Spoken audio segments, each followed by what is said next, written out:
There's definitely a lot going on. There's a lot I could talk to you about, boots on the ground from the front. I could talk to you about IDF special forces in Gaza, battalions with injured IDF soldiers being shot at with RPGs into windows, bullets, flurry of bullets everywhere. I could talk about the tunnel threat. I could talk about the path to victory, the threats that are looming, enemies here and abroad. Will they release the hostages? Will they do a swap for terrorists in Israeli prisons?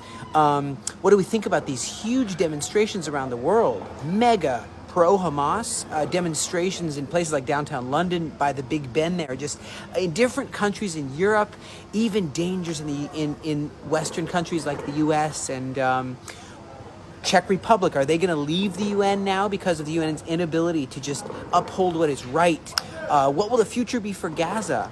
Will there be a working together with Emirates? Will there be an annual peace celebration with music on the beaches of Gaza every year, international festival? There's many things that we could talk about. Different leadership there, better leadership. But I want to talk to you about an old book.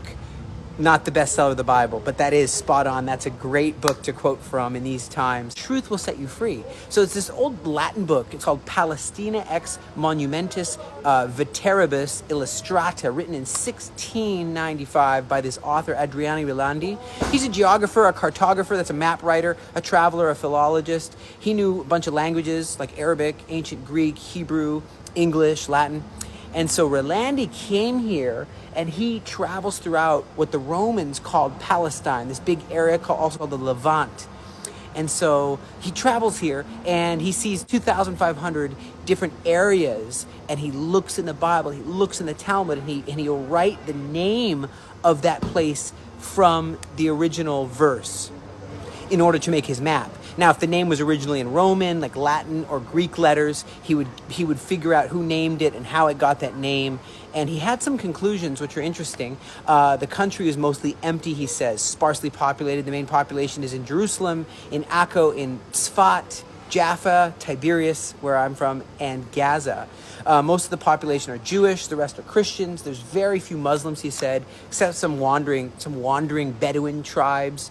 And then he talked about Nablus, which the Romans called it Nablus, but originally was called Shechem, where the Samaritan woman at the well, where Joseph's bones are buried, where Jacob bought land, and he says, well, there's 120 people there that are some Muslims there, but mostly it's the Samaritans, ancient Samaritans living there. He says in Jerusalem there's about 5,000 people. They're mostly all Jews, few Christians.